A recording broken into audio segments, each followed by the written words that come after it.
dua PPT yang akan Ibu share.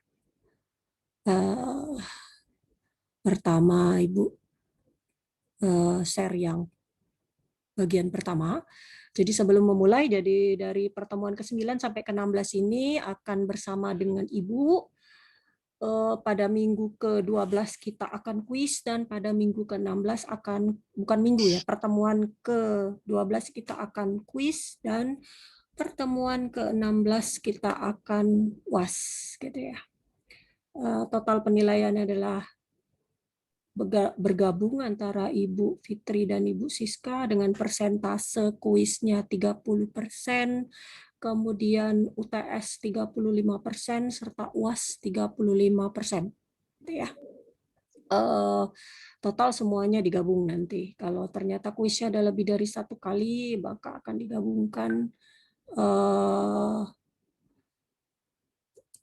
antara kedua dosen. Kemudian diambil rata-rata. Untuk tambahan penilaian setiap pertemuan, malamnya Ibu selalu memberikan pop quiz gitu ya, yang bisa diselesaikan oleh mahasiswa sesuai dengan jadwalnya.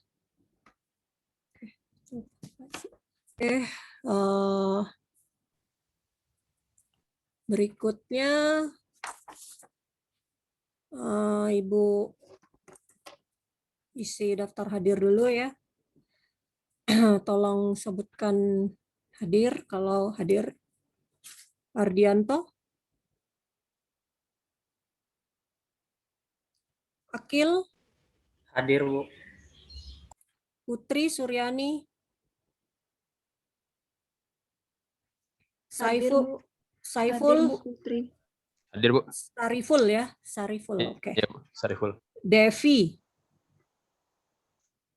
Hadir, Bu. Alfia, Hadir, Bu. Mutia, Hadir, Bu. Rizky,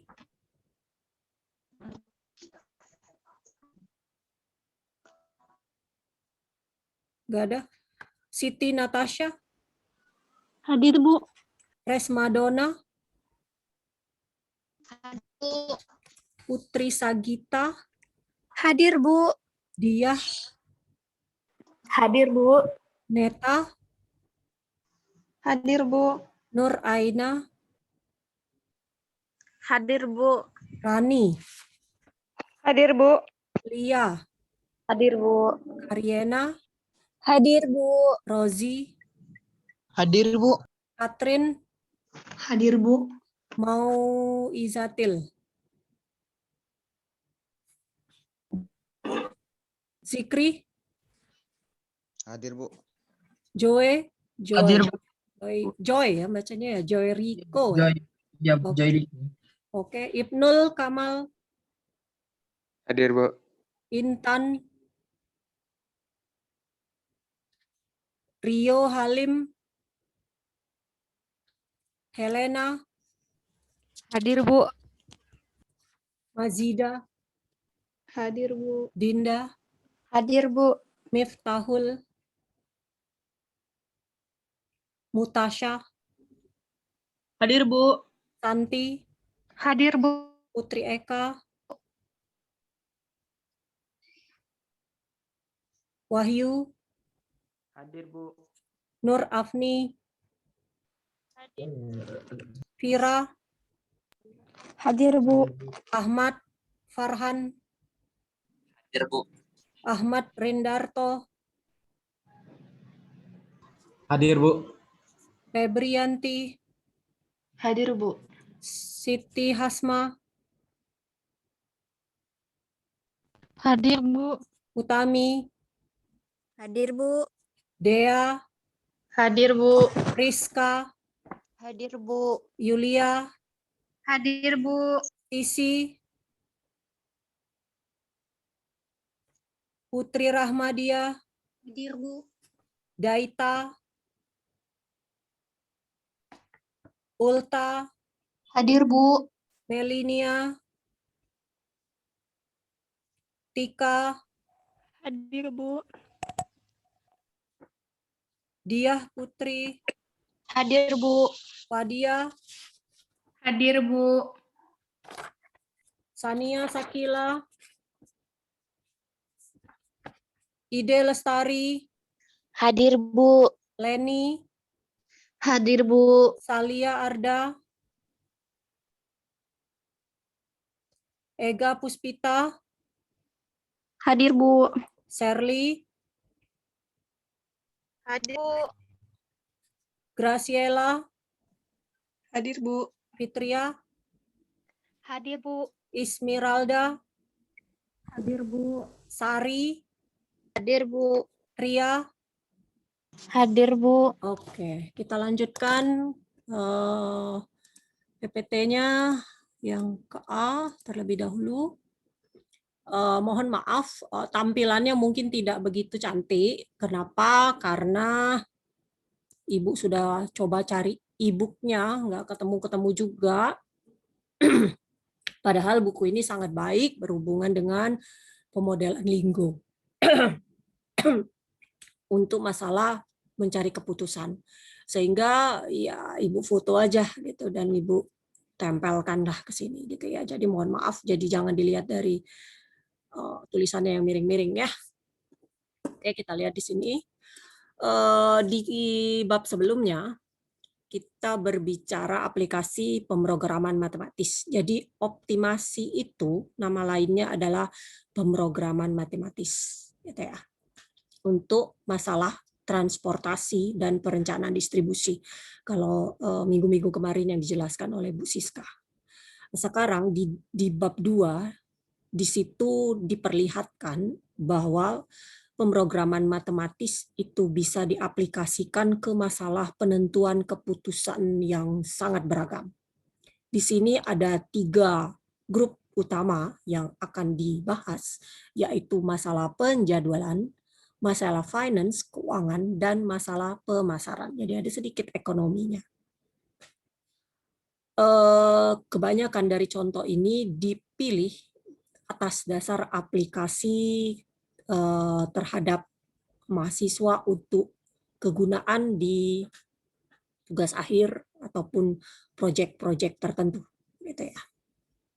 Di sini ada juga alokasi ruang retail, contohnya sedikit yang akan dibahas untuk menunjukkan aspek penting dari proses pemodelan.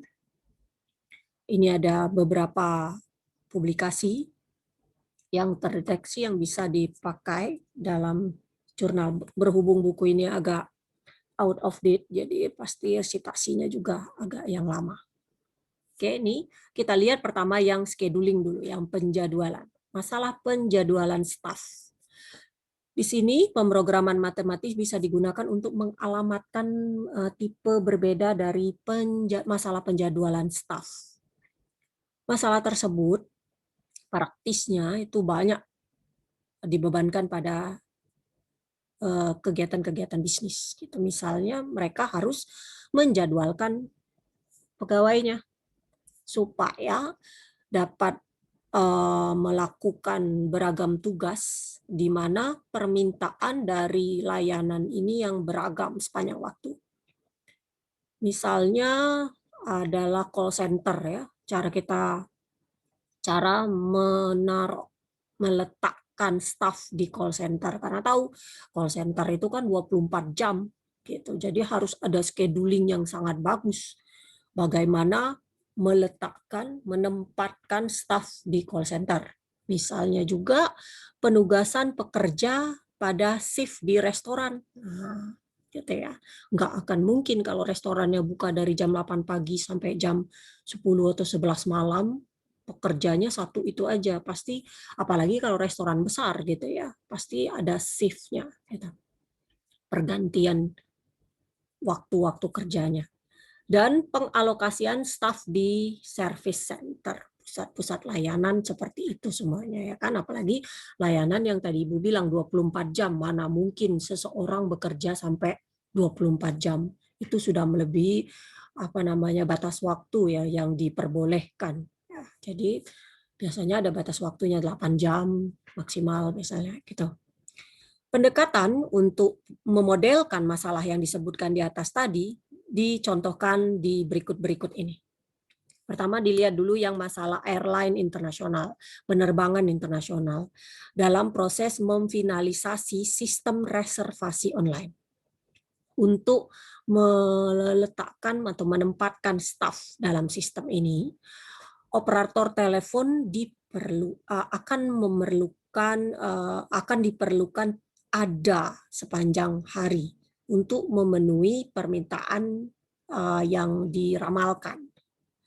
Di sini adalah forecast-nya, jadi ramalannya, perkiraannya gitu ya, perkiraan untuk operator pada 10 periode waktu setiap hari. Nih, ini waktu-waktunya dan jumlah operator yang diperlukan ya. Jadi dari jam 6 pagi sampai jam 2 subuh gitu ya. 2 sebelum subuh. Ya. Akan tetapi AM berarti pagi ya. PM berarti mulai dari jam 12 sampai tengah malam nanti. 00 itu sudah nih 12 midnight, ini sudah 00 sebenarnya. Akan tetapi operator telepon yang akan tetapi operator telepon itu ada jadwalnya juga berdasarkan basis ya. Basis shift. Di rencana penerbangan internasional untuk menempatkan staf di 6 shift adanya, di mana dibagi menjadi ada 2 yang dibagi menjadi split, ada split shift, ini split shift ya. Jadi dibagi 2 seperti itu. Jadi waktu shift-nya adalah seperti ini, 6 pagi sampai 2 siang dan seterusnya.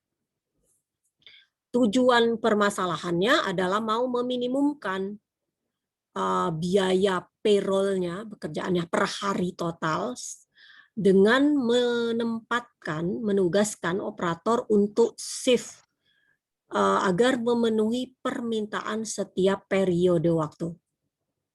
Rate, besaran pay-nya, pay itu semacam gaji lah gitu, rate untuk gaji per harinya untuk shift 4 shift pertama itu adalah $56, tetapi di shift yang kelima karena ada split berarti lebih besar, pasti 70 per hari.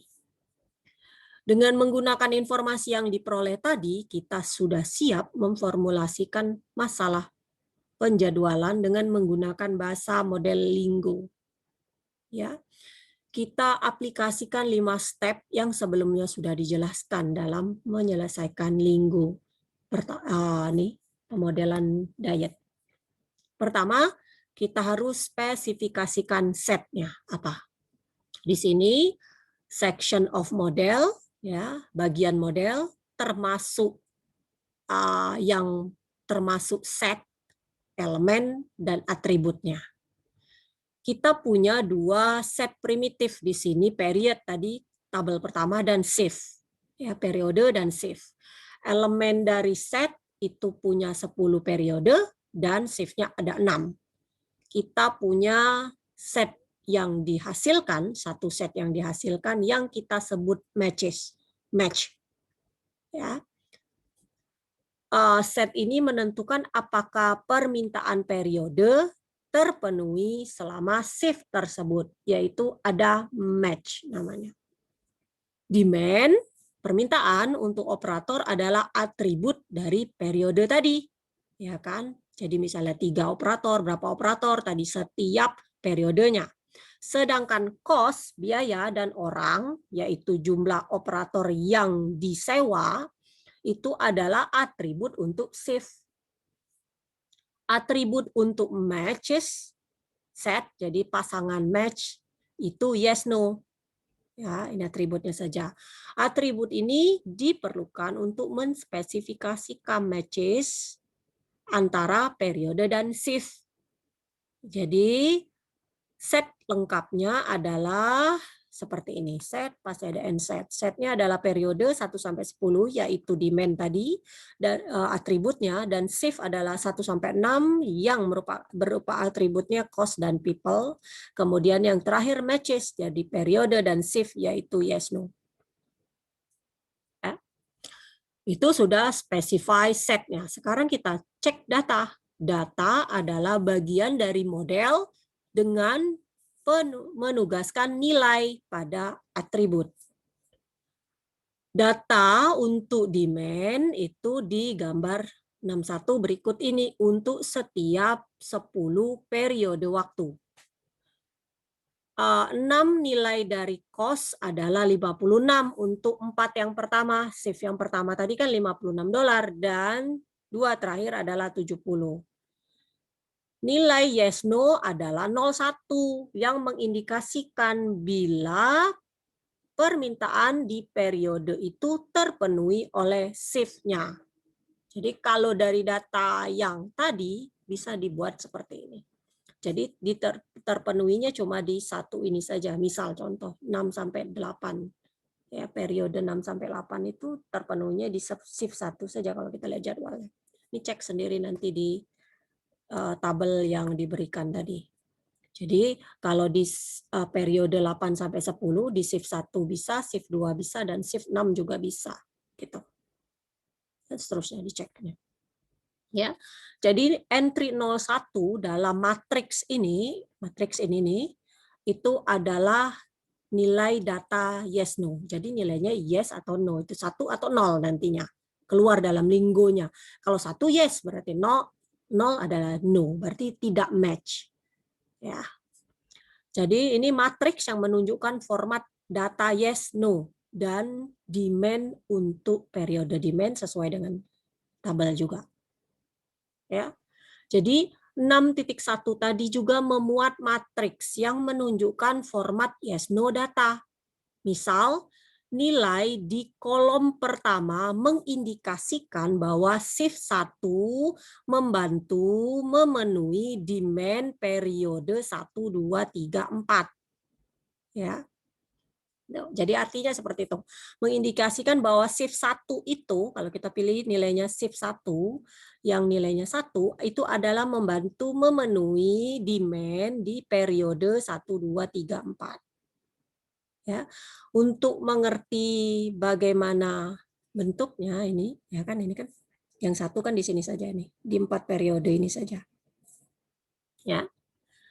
Untuk mengerti bagaimana caranya, lihat waktu untuk 4 periode pertama, yaitu 6 sampai 8, tadi kan 8, 10, 10, 12, 12, 2. Lihat periode ini, sesuai tidak dengan shift. Dan ingat, waktu untuk shift pertama, yaitu 62. Ya, jadi shift pertama tadi 62. Shift pertama secara lengkap terlingkupi di 4 periode waktu ini. Ya, jadi 62 ini ya kan terlingkupi semuanya di sini. Makanya satu semuanya di sini di 4 periode ini. Nah, ini makanya satu. Jadi ngeliatnya ke bawah ngisinya nanti per periodenya ya. Jadi kita cek. Jadi caranya itu yang untuk shift 1 aja. Jadi cek shiftnya yang diperlukan adalah 6 sampai 2. 62 ini terlingkupi di periode 68, 8, 10, 10, 12, 12, 2. 4 periode. Makanya nilainya ini 1, 2, 3, 4 semuanya 1. Dan berikut seterusnya. Nanti kamu lihat di shift 2, 3, 4, 5, 6. Gitu ya. Selanjutnya kita perlu catat bahwa baris keempat, yaitu periode keempat dan kolom kelima, shift kelima, itu entry-nya 0. Periode keempat dan kolom kelima. Jadi periode keempat nih dan kolom kelima ini 0. Ya. Ini sebenarnya berpotensi untuk membuat kebingungan karena shift 5 bekerja dari jam 10 sampai 1 dan periode 4 bergerak dari 12 sampai 2. Jadi shift ini hanya mengcover 1 jam pertama dari periode, ya kan, dari jam 12 sampai jam 1 gitu. Nih. Dan tidak mengcover yang kedua. Ya, tidak mengcover jam 1 jam setelahnya. Jadi Yes, no-nya tetap bernilai 0 karena shift 5 pekerjanya pulang di jam 1 dan tidak bisa memenuhi permintaan sepanjang jam kedua dari periode 4. Gitu ya, makanya nilai 0. Kita asumsikan jadinya bahwa nilai 1 dalam yes no mengindikasikan bahwa shift yang diberikan sepenuhnya mengcover periode waktu dalam pertanyaan. Jadi data komplitnya, data lengkapnya seperti ini. Demand-nya ditulis, kemudian cost-nya tadi kan dibilang 4 yang pertama adalah 56, yang kedua 70, dan ini tinggal matriks yang kita peroleh di sini tadi. Nah, ini matriks ini yang kita tuliskan, tampilkan. Artinya dalam membuat desain model Linggo, penalaran matematikanya, penalaran modelingnya tetap harus jalan. Salah ngisi, jadi salah pasti jawabannya. Kalau di running ya sih tetap jalan gitu maksudnya ya. Runningnya pasti tetap jalan. Tuh, nih. Ditulis seperti ini.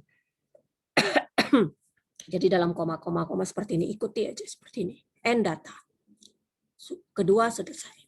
Sekarang kita lihat yang ketiga, kita identifikasi variabel keputusannya sebagai atribut yang nilainya belum diassign dalam data, yaitu section. Ingat bahwa atribut itu bukan nilai yang is not assigned, jadi tidak di-assign, tidak ditugaskan, tidak diberikan suatu nilai di data section. Linggo asumsikan bahwa atribut ini adalah variabel keputusan. Misal nilai dari people, orang, tidak di-assign, jadi tidak memberikan nilai untuk people. Kalau tidak diberikan nilai, berarti variabel keputusan di sebelumnya tadi, ya, di dalam data tadi. Nah, di dalam data ini. People tidak dibuat. Ini kan ada datanya demand dan cost saja. Karena tidak dibuat, berarti people adalah variabel keputusannya. Yang keempat, setelah identifikasi variabel keputusannya yang mana, kita formulasikan fungsi objektif pakai add sum function.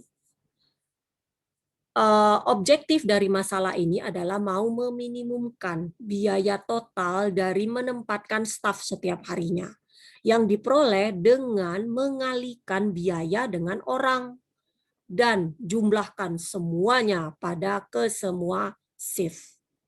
Jadi fungsi objektif kita adalah formulasi dari bahasa pemodelan Linggo seperti ini. Jumlah dari shift, ya, shift-nya itu adalah cost dikali orangnya.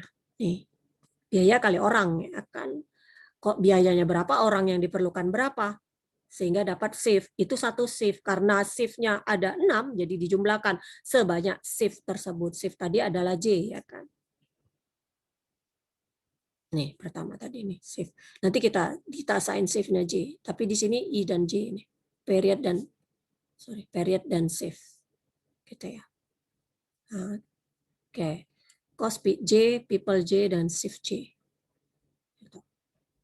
Setelah kita formulasikan fungsi objektifnya, kita formulasikan kendalanya, gitu kan, pasti seperti itu. Jadi 5 langkah tadi menetapkan setnya, kemudian menetapkan datanya, kemudian kita tentukan variabel keputusannya, kemudian 4 kita formulasikan fungsi objektifnya, dan yang kelima kita formulasikan kendalanya, karena kita mau menyelesaikannya sebagai masalah mathematical programming atau sebagai masalah optimasi yang punya fungsi kendala, fungsi tujuan, dan set kendalanya.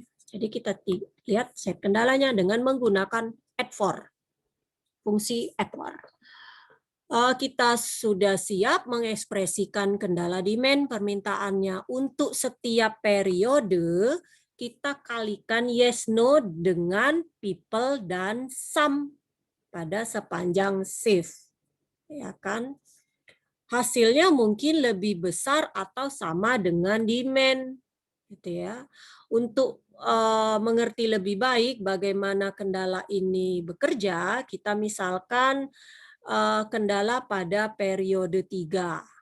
Dengan melihat baris ketiga dari matriks 31 nih, baris ketiga Ini kita punya baris ketiga nih 1 1 1 0 1 0. Nah, tuh. Ya. Jadi matriksnya tadi 1 1 1 3 ya. 0 1 0. 0 1 0 nih, matriks baris ketiga. Kita kalikan yes no value, nilai yes no-nya di baris dengan nilai people yang menunjukkan shift di kolom tertentu dan summation kan, sigma kan. Jadi people 1 ya, ini 1 dikali people 1, 1 dikali people 2, 1 dikali people 3 ditambah 0 kali people 4, 1 kali people 5, 0 kali people 6 gitu kan. Sum ini, sigma ini adalah jumlah total operator yang diperlukan di periode 3 tadi. Lihat tabel yang pertama sekali. Dan haruslah lebih besar atau sama dengan demand periode 3, yaitu perlunya 13 operator. Ya.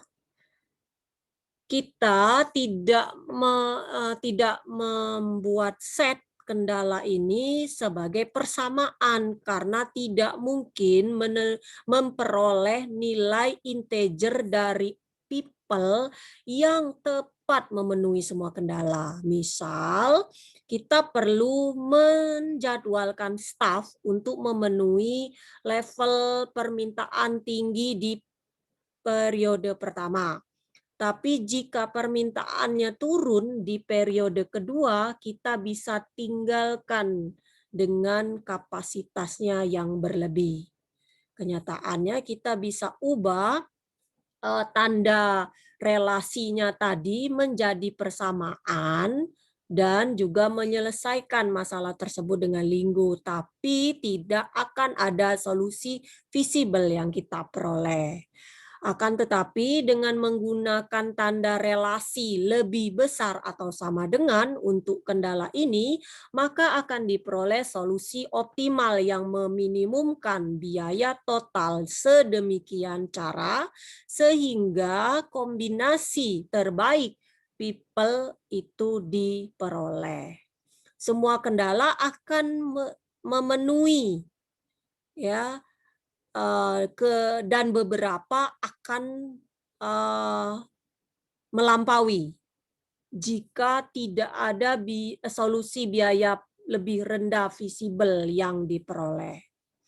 Karena kita punya 10 demand constraint, tadi 10 periode, ya, kita bisa labelkan mereka untuk mudahnya dalam membaca output linggo dengan menggunakan period demand. Seperti ditunjukkan di kendala add4 ini. Jadi kendala demand untuk model linggo adalah seperti ini, period I, period demand. Ya, untuk period I, period demand, sumnya shift J, yes no IJ tadi, ya kan, 1 0 tadi dikali people-nya. Ya, harus lebih dari demand I. Jadi yes no tadi kan yang 1 0 ini. Nah, ini yang 0. Jadi yes no IJ dikali people J itu harus lebih, jadi summation-nya dari shift J ini. Harus lebih dari demand I. Ini adalah seluruh 10 constraint tadi yang kita perlukan. Kita tidak perlu menggunakan add gin. Jadi ini kan general integer ya. Oh, sorry, kenapa share-nya hilang? Jadi mau hilang lagi ya. Sorry.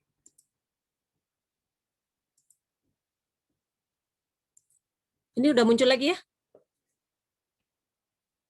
Ini adalah general integer ya. General integer berarti apa? Kalau general integer nilainya berapa? Kan ada dalam linggo itu ada add-bin, ada add-gin. Apa bedanya add-gin dengan add-bin? Ada yang tahu?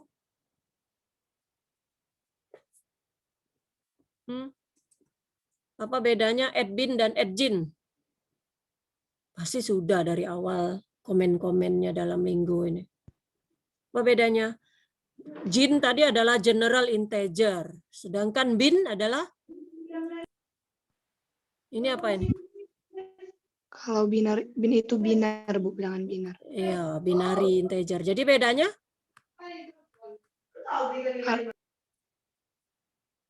Apa bedanya, Catherine? Kalau binar itu 0 dan 1, 0 dan 1, Bu, bilangannya. Kalau jin itu bilangan bulat, Bu. Bulat biasa ya, gitu. Jadi di sini dibilang bahwa kita tidak perlu menggunakan @jin comment untuk meyakinkan bahwa nilai people-nya integer karena di main di contoh kita ini sudah integer semuanya.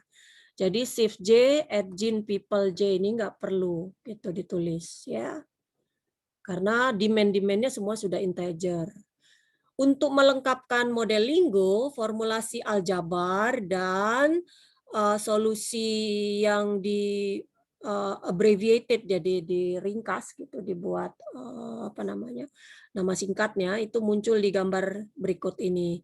Kita batasi output di Linggo solusinya dengan menspesifikasikan atribut or row name yaitu people dan period demand. Bahasa Linggo dibuat ada dalam file dalam airline lg.for. Nanti sebenarnya Ibu punya filenya tapi Ibu belum cek itu bisa nggak, tapi sebenarnya bisa kalian, kalau kalian curious sih bisa dibuat sendiri gitu modelnya ya, sudah ada lengkap. Nilai fungsi objektif mengindikasikan bahwa biaya staf total itu sebesar $15.26 per hari. Dengan melihat nilai untuk people, kita tahu kita harus menyewa 93951 dan 0 orang. Ya, dari 6 periode 6 shift itu dari 6 shift pertama.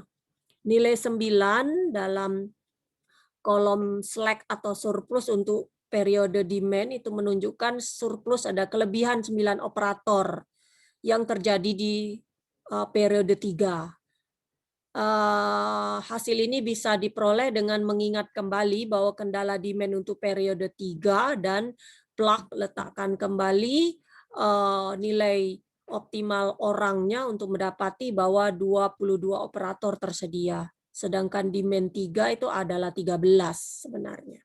Nih, kalau kita lihat modelnya, jadi model mulai dari setnya tadi, kemudian fungsi objektifnya, ya, kemudian demand constraint-nya, ini kendala berarti ya, ini fungsi objektif, ini kendala.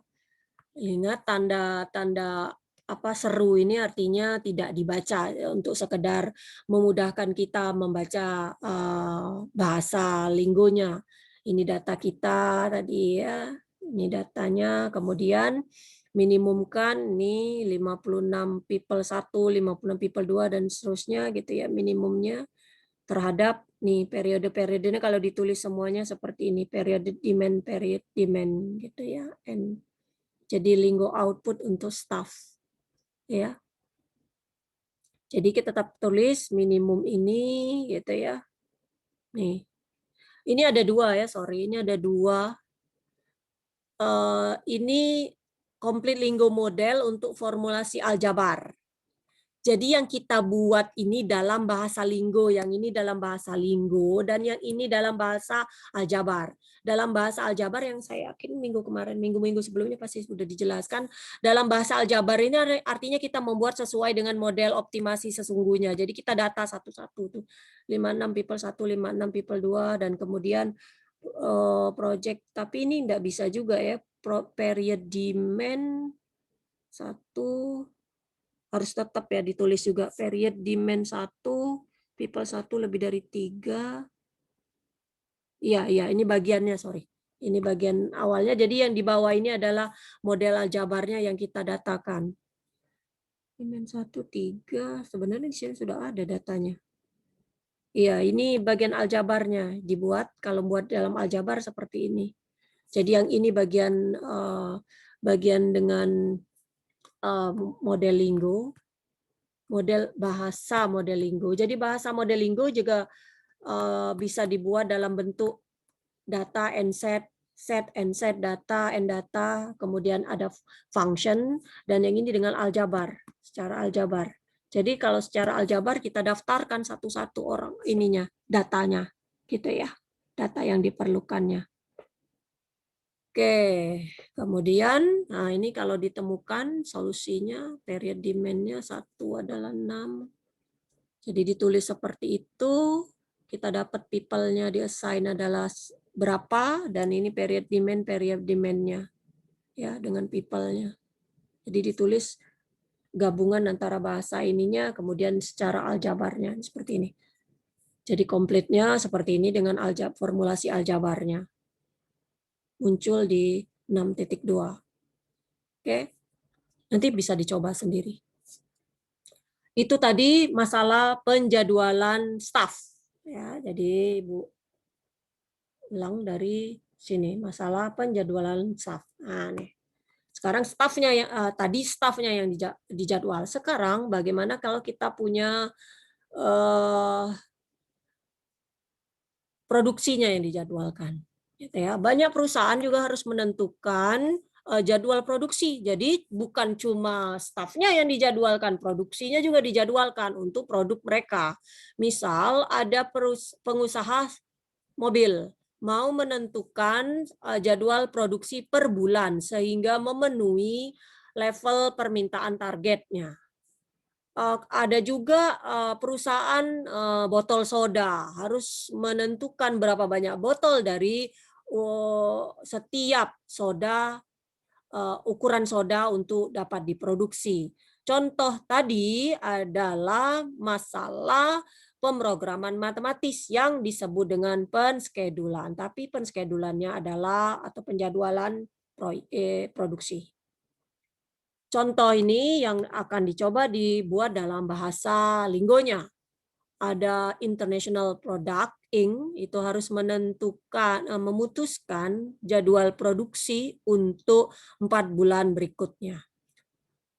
Sudah dikontrakkan untuk mensuplai bagian tertentu di bulan Oktober, November, Desember, dan Januari dengan rate-nya adalah 12, 10, 15, dan 17 berturut-turut ya sesuai dengan urutan bulannya tadi. Perusahaan mau memproduksi setiap bagian dengan cost, jadi setiap part itu dengan biaya $6 sepanjang waktu reguler dan $9 sepanjang overtime. Jadi waktu di luar jam kerja. Jadi regular time ini adalah di jam kerja, misalkan jam 8.4 misalnya gitu ya, atau 9.5 gitu, dan overtime itu berarti di luar jam kerja. Kapasitas produksi bulanan adalah 10.6 ya untuk regular time-nya dan 10.000 untuk regular time dan 6.000 untuk OT overtime-nya. Maksimum 2.000 unit bisa disimpan per bulan dengan biaya sekitar dengan biaya $0,5 per unit. Ada 1.000 unit dalam inventory di akhir September, ya, dan ada 500 unit dalam inventory di akhir Januari. Nah, gitu. Jadi di awal bulan, di akhir bulan yang akan dimulai berikutnya, berarti di akhir September, dan di akhir dari Januarinya. International product bisa memproduksi lebih sepanjang beberapa bulan dan menyimpan kelebihan itu untuk membantu memenuhi permintaan di masa akan datang selama bulan-bulan berikutnya. Mereka mau menentukan jadwal produksi yang meminimumkan biaya total dan memenuhi permintaan. Maka sekali lagi formulasi linggonya dikembangkan menggunakan pendekatan 5 langkah. Menentukan set, kemudian menentukan data, kemudian mengidentifikasi, mengassign variabel keputusan, menentukan fungsi tujuan, dan menentukan kendala. Itu 5 step yang harus diingat. Ya, pertama kita spesifikasi setnya, yaitu bagian model yang memuat set elemen dan atribut-atributnya. 2 set primitif di sini adalah production dan month-nya, bulan. elemen dari production itu berarti di regular time dan overtime, ya kan, produksi di waktu jam kerja dan di luar jam kerja. Dan elemen bulannya adalah September, Oktober, November, Desember, dan Januari. Ya, jadi ikut Septembernya gitu ya, di ujung soalnya. Derived set yang dihasilkan, itu disebut kombinasi. Ini penamaan ini tergantung dari kita ya, tergantung dari kita sendiri mau kita buat apa. Yang penting harus dipahami pasangannya, notasinya apa namanya, definisi set itu menunjukkan apa, itu harus paham gitu ya. Dalam contoh ini diberikannya seperti ini misalnya. Set yang diperoleh tadi namanya kombinasi, combination, yang menunjukkan production bisa terjadi sepanjang setiap bulan, ya kan? Atribut dari dari set production itu adalah biaya produksi, jadi prod cost, jadi biaya produksinya yang merupakan set. Month itu, set month itu memiliki dua atribut. Set month itu ada dua atributnya, demand-nya per bulan berapa, dan inventory, stok yang disimpan setiap bulannya berapa. Gitu. Atribut dari combination itu disebut X, A, dan menunjukkan jumlah yang diproduksi sepanjang waktu reguler dan waktu over untuk setiap bulannya. Jadi kita udah tahu production tadi ada reguler, ada over yang ditunjukkan oleh atribut prod cost, ya, gitu. Kemudian bulannya ada September sampai Januari, yaitu demand dan inventory-nya. Kemudian ada kita perlu combination-nya. Combination-nya adalah produksi di bulan itu, yaitu X dinotasikannya di sini. And set. Jadi itu hubungannya. Kalau kita sudah men-assign ini harus ada nama terakhirnya yang menunjukkan hubungan antara set pertama dan set keduanya. Ya. Jadi menunjukkan jumlah yang diproduksi ya, karena cuma satu ya X saja gitu. Bisa disebutkan nama lain juga apapun yang tidak ada di dalam ini. Ya. Sudah kita tulis setnya, kita buat datanya. Datanya untuk meng-assign nilai pada atribut. Jadi atribut kita ini tadi, ini atribut ini tadi harus punya nilai. Gitu. Prod cost untuk regular and over, demand untuk 5 months, untuk 5 bulan. Ya. Catatan kalau 0 ada di September demand karena nilai ini tidak diperlukan di formulasi kita. Kita kan nggak perlu nilai September karena datanya mulai dari Oktober. Maka prod cost-nya adalah 69 tadi, biayanya tadi diketahui, dan demand-nya ada 5 tapi ini 0 karena September tidak memiliki datanya. Gitu. Jadi ditulis seperti itu, end data. Titik koma jangan lupa selalu diakhiri seperti itu. Kemudian kita identifikasi variabel keputusan sebagai atribut yang tidak di-assign nilai dalam data. Atribut X yang muncul sebagai variabel keputusan karena tidak memiliki nilai di dalam data, gitu kan? Nih. Nah. Oke. Yang menunjukkan jumlah unit yang diproduksi oleh tipe production setiap month. Ya. Yang keempat, kita formulasikan fungsi objektifnya pakai sum, add sum. Fungsi objektifnya adalah meminimumkan jumlah produksi total ditambah biaya inventory. Karena kita tidak tertarik dengan menggunakan bulan September, produksi bulan September, tidak ada datanya, dan level inventory bulan September, kita gunakan qualifier conditional, kita pakai qualifier yang bersyarat untuk mengeliminasi bulan items itu dari jumlah kita. Jadi conditional qualifier-nya seperti ini. J-nya tidak sama dengan greater than 1 gitu. Jadi bukan 1. Ya. Tidak sama tidak sama dengan 1. Jadi kita bisa limit batasi keanggotaan set di looping function pakai fungsi looping set. Catatan bahwa parameter H cost itu dispesifikasikan sebagai 0,5 dalam badan modelnya. Jadi fungsi objektifnya adalah meminimumkan jumlah dari IJ dengan syarat tidak sama dengan 1, prod cost I dikali XIJ ditambah sum month J tidak sama dengan 1, hak cost dikali inventory-nya tadi kan, karena objektifnya adalah meminimumkan jumlah produksi biaya produksi, yaitu ini adalah biaya produksi kecuali yang sama dengan 1, ya kan?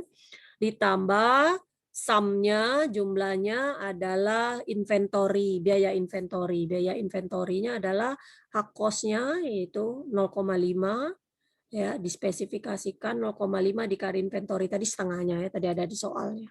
Dikalikan inventory J. Dan ini ditambahkan. Jadi satu-satu sumnya. Ya, nggak bisa bergabung. Jadi kita mau meminimumkan ini. Oke. Berikutnya,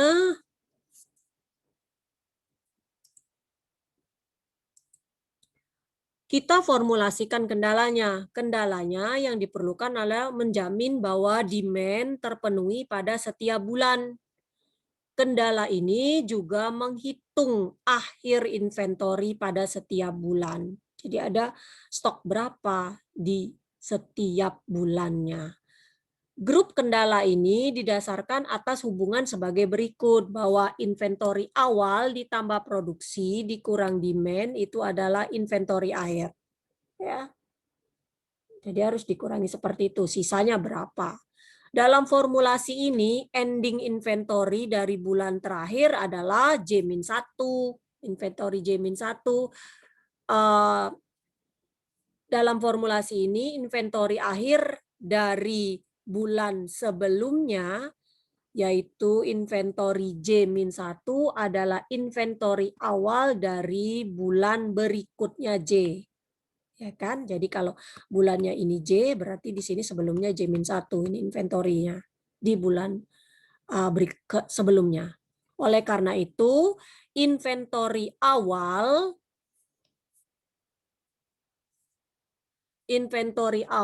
J atau inventory J-1 ditambah dengan bulan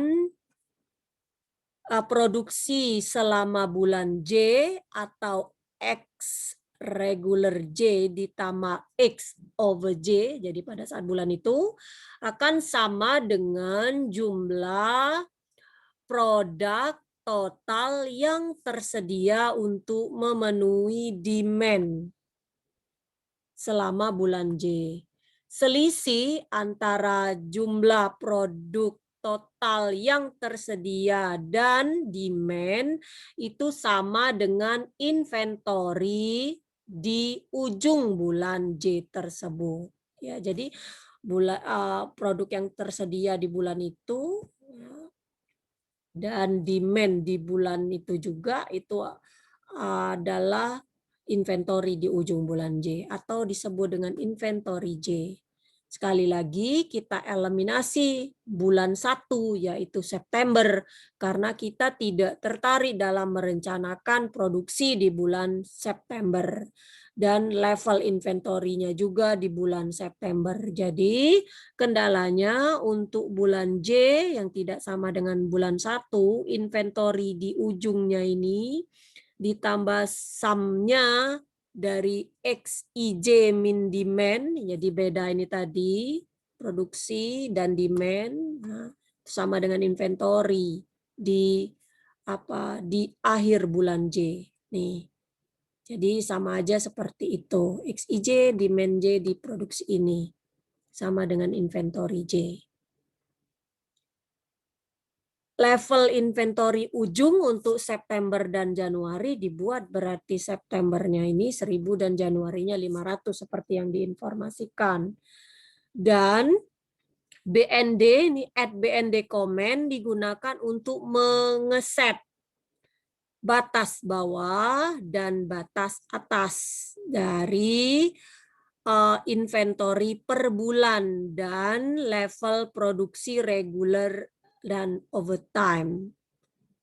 Ya, di sini tetap menggunakan conditional quantifier. Jadi untuk bulan J yang tidak sama dengan 1, BND 0 inventory J 2000, 0 X regular J, X over J 6.000, 1.000 gitu, lebihnya dan kurangnya gitu.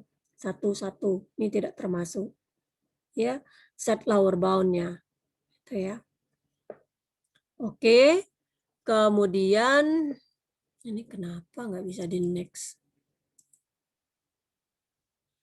Jadi level produksi harus dispesifikasi sebagai bernilai integer. Jadi untuk kombinasi I dan J harus GIN, bukan bin. Jadi level produksi tidak 01, bisa selain 0 atau 1. Modelnya ada inter LG 4 di sebelah ini dituliskan. Di sini dapat nilai fungsi objektifnya, maka variabelnya ini X regular Oktober, November, Desember, Januari, ini ada semua, berarti karena ada 4 bulan untuk X di waktu reguler akan ada 8. Harus diproduksi 10.000 unit untuk setiap bulan.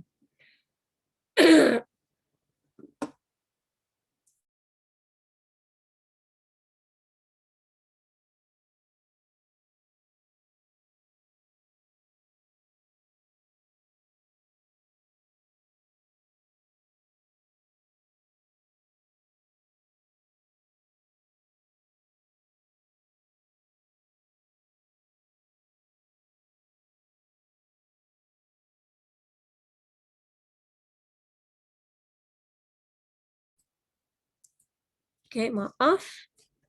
Lanjutkan. Ini akan diproduksi 10.000 unit setiap bulan, tidak termasuk September. Ya, selama regular time dan 1.000 selama Oktober. Nah, Ibu lupa. Nah, nih, sini ya. Ini ada masuk sedikit nih.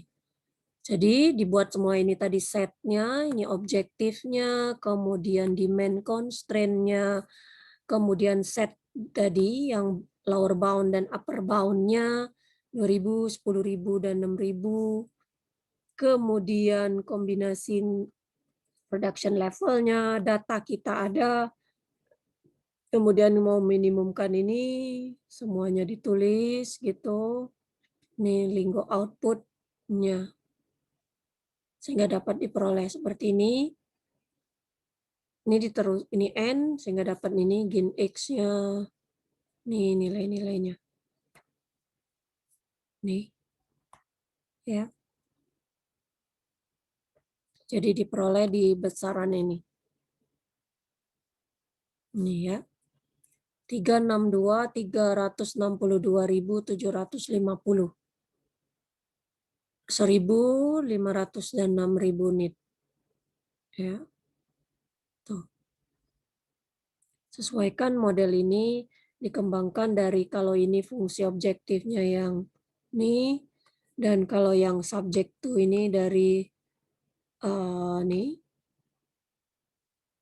nih demand constraint, dan yang terakhir ini set beginningnya ini setnya ya.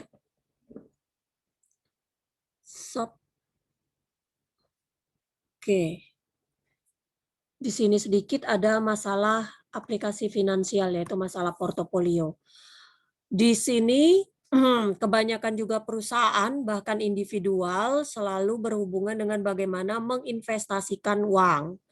Salah satu pendekatan dalam memilih portofolio investasi adalah menspesifikasikan return, ya, expected minimum yang acceptable, dan menentukan portofolio dengan variansi minimum yang bisa memperoleh kembali return expected return-nya.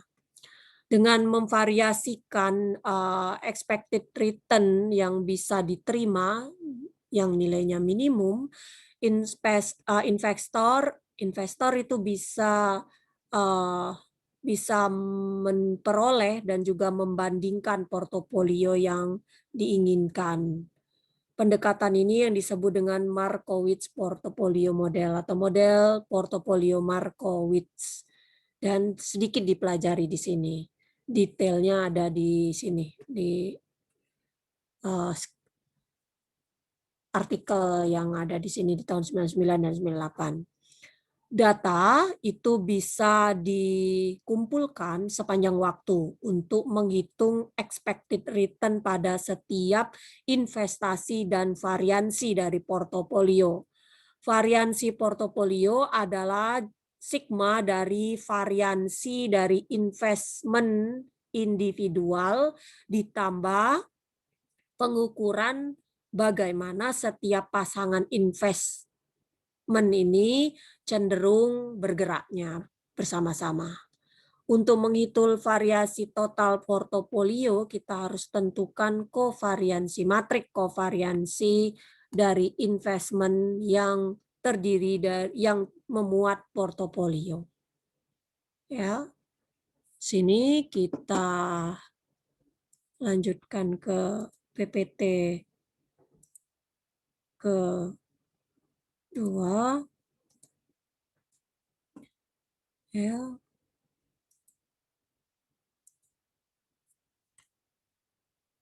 Sini misalkan ada masalah berikut ini. Misal ada investor mau memperoleh return rate untuk 3 investment sepanjang 6 bulan terakhir. Ya, periodenya ada 6, I1, I2, I3 investasinya, investmentnya. Investor tersebut mau menginvestasikan 100 dalam ribuan, ya, berarti $100.000. Dan mau membuat return portofolio setidaknya 6,5%. Sebagai tambahan untuk alasan diversifikasi, setidaknya ada $50 yang harus ditempatkan dalam investasi 1 dan atau 2. Artinya bisa 1 saja, 1 dan 2 saja, atau salah satunya atau kedua-duanya.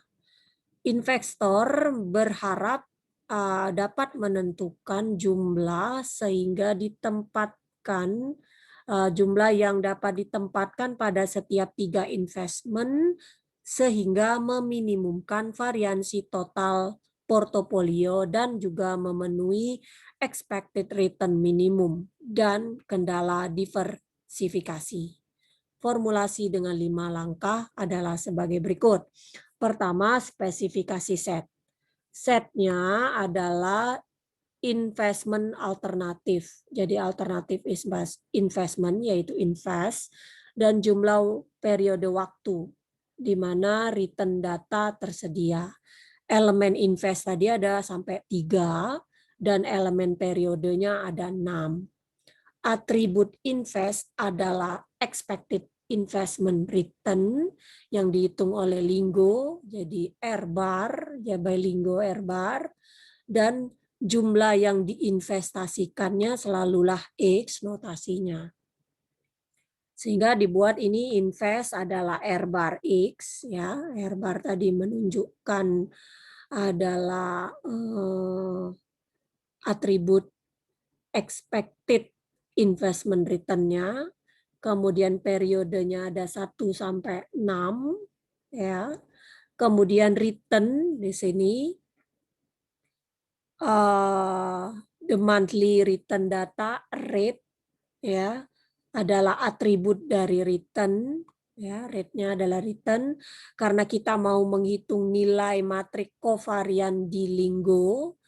Hasil yang diperoleh itu dinamakan error, ya, di sini diperlukan. Error juga merupakan atribut dari return. Makanya di dalam return itu ada invest periode. Jadi di invest periodenya dalam set return yang terdiri dari rate dan error. Ya, nilai rate-nya. Kemudian kita perlu matrik kovarian yaitu kovar dari invest, ya, dan invest gitu ya. Sini dari kovarian itu adalah termuat dalam matrik V dari set yang dihasilkan, yaitu COVAR. Jadi dari set yang dihasilkan sendiri dan beratribut V. Complete setnya seperti ini. Jadi investasinya ada 2 atributnya, periodenya 1 sampai 6, returnnya ada dari invest dan periode tadi ini, rate dan error, covernya dari invest dan invest. Ya. Kemudian datanya, kita punya datanya dari tadi, rate-nya tadi sudah diketahui ini di tabel tadi. Kemudian variabel keputusannya yang tidak memiliki apa namanya di sini yang ditempatkan pada setiap investment adalah X. R bar, error, V itu bukan data. Oleh karena itu bukan variabel keputusan, itu bukan data ya. Mereka bukan data. Oh sorry, data nih. Ya, ini bukan data. Sehingga nilai mereka nanti dihitung, bukan variabel keputusan, nilainya akan dihitung di dalam model Linggo. Jadi bukan variabel keputusan, tapi nanti dihitung. Gitu maksudnya. Setelah itu kita formulasikan fungsi objektifnya. Di sini bahwa setiap nilai kovarian harus diboboti dengan sejumlah yang ditempatkan dalam kedua investment yang berkontribusi ke nilai. Maka objektifnya adalah jumlah dari semua kombinasi investment yang mungkin. Jadi kovarian dari I dan K itu adalah VIK, jadi nilai V tadi sebelumnya. Ini atribut V adalah derived set kovar tadi. Nih, kovar IK jadi VIK dikali XI kali XK-nya. Jadi kombinasi, jadi perkalian semuanya yang mungkin. Itu ya. Kemudian kita pakai yang for. Dengan menggunakan data return, kita perlu menghitung R bar dan V. Pertama kita hitung R bar, itu sebagai rata-rata dari data return investment, setiap data return investment. Jadi periode ini tadi, kita carilah rata-ratanya di sini, ya kan? Average-nya nih, rata-rata dari ini dan ini. Semua dibagi 6. 6 bagi 6. Ya. Selanjutnya, ini kita harus lakukan hitungan sendiri gitu ya. Berarti kita membuatnya rumusnya di sini. Sekarang kita hitung terms suku-suku dari matriks covariance V. Kita bisa ingat dari statistik sederhana. Kalau kita mau menghitung matriks covarian dengan menggunakan prosedur dua langkah. Pertama kita hitung error di setiap investment yang didefinisikan sebagai rate dikurang R bar. Jadi rate dikurang R barnya. Catatan bahwa ada sistem ya karena J-nya 1 sampai 6 untuk setiap 3 investment yang terbentuk oleh matriks yang terbentuk oleh 6 by 3. Jadi matriks 6 kali 3. Jadi ada 6 baris ya, M6 3. Ini matriksnya. 6 baris dan 3 kolom. Jadi rate IJ, rate I1J dikurang R bar I1 terus dikurangin saja, masukkan ke sini. Ya. Ke 0,07 dikurang 0,063333 berapa gitu ya, masukkan semuanya. Kedua, setelah yang pertama tadi kita hitung, yang kedua kita ambil setiap pasangan investment dan cross multiply. Jadi kali silang dari error terms yang sesuai dengan periode yang dimaksud dan di average, di rata-ratakan resultnya. Ya. Jadi cross multiply. Ini kali silang. Untuk setiap average, untuk setiap rata-rata adalah suku pada matriks kovarian. Ya. Nino. Kita lihat. Oke. Kemudian setiap rata-rata adalah suku dalam matrik kovarian. Karena kita mau ambil semua kombinasi dari pasangan, hasilnya adalah matrik 3x3, yaitu cross kali silang antara suku dari matrik I11 dengan I12, 12, I1 dengan 2, 13, 21, 22, 23, 31, dan seterusnya sampai 3. Jadi ada 2, 3, 4, 5, 6, 7, 8, 9. Gitu ya. Sekarang di summarize gitu ya, cross term-nya jadi kali silangkan gitu ya, dikali-kalikan, kita akan peroleh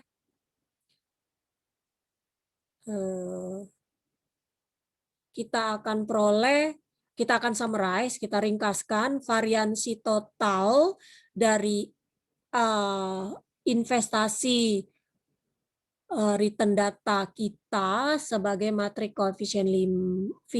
Ini matrik koefisiennya setelah di cross term kan. Jadi ada 9 ini kan 9 1 1 dengan 2 1 dengan 3 1 4 itu. Ini dengan proses seperti ini di cross multiply setiap terms-nya.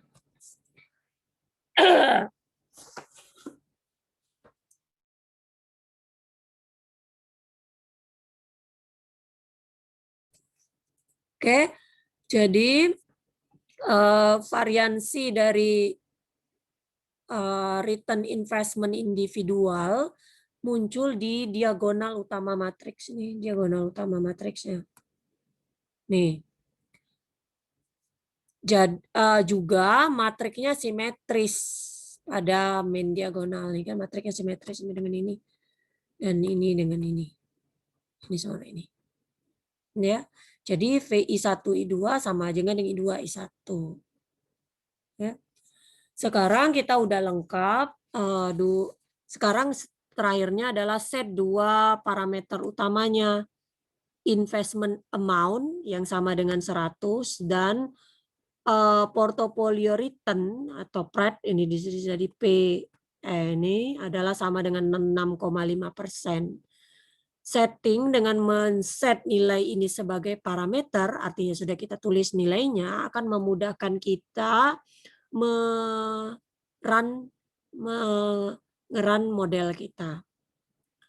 Sigma pada X itu harus sama dengan amount dan sigma yang ditempatkan dalam investment 1 dan 2 dalam total haruslah kurang dari 50% amount. Kemudian add size comment digunakan untuk menspesifikasi jumlah periode sebagai parameter supaya kita bisa meminimumkan perubahan yang diperlukan untuk mererun model. Catatan bahwa asumsi default dalam Linggo yaitu bahwa semua variabel tidak dispesifikasikan dalam model adalah bersifat non-negatif. Jadi 0 dan positif. Kalau melihat nilai error dan V yang menunjukkan nilai negatif itu akan terjadi. Oleh karena itu dibuat free comment ya, untuk memperbolehkan error dan V bernilai negatif. Sehingga semua kendalanya dituliskan seperti ini. N-nya itu adalah sales period, untuk invest I tadi, R bar I adalah periode I kali ini per N-nya, gitu ya, karena periodenya ada batasi tadi. Untuk invest I, untuk periode J, errornya adalah dikurangi ini. Untuk invest I, untuk invest K, VIK-nya adalah ini. Amount-nya tadi ditulis sudah sebagai parameter. Sum-nya itu juga tadi. Invest I ini harus lebih dari 0,5 kali ya. At least ya. At least berarti sekurang-kurangnya berarti lebih dari. Kemudian ini harus lebih equal to 6,5 ya. Tuh. Equal to ini lebih dari PRET amount di mana R bar-nya berarti harus lebih dari ya 0,5 yang ini 0,6. Kemudian Return IJ-nya free error tadi karena kita memperbolehkan nilai negatif, ini juga memperbolehkan nilai negatif.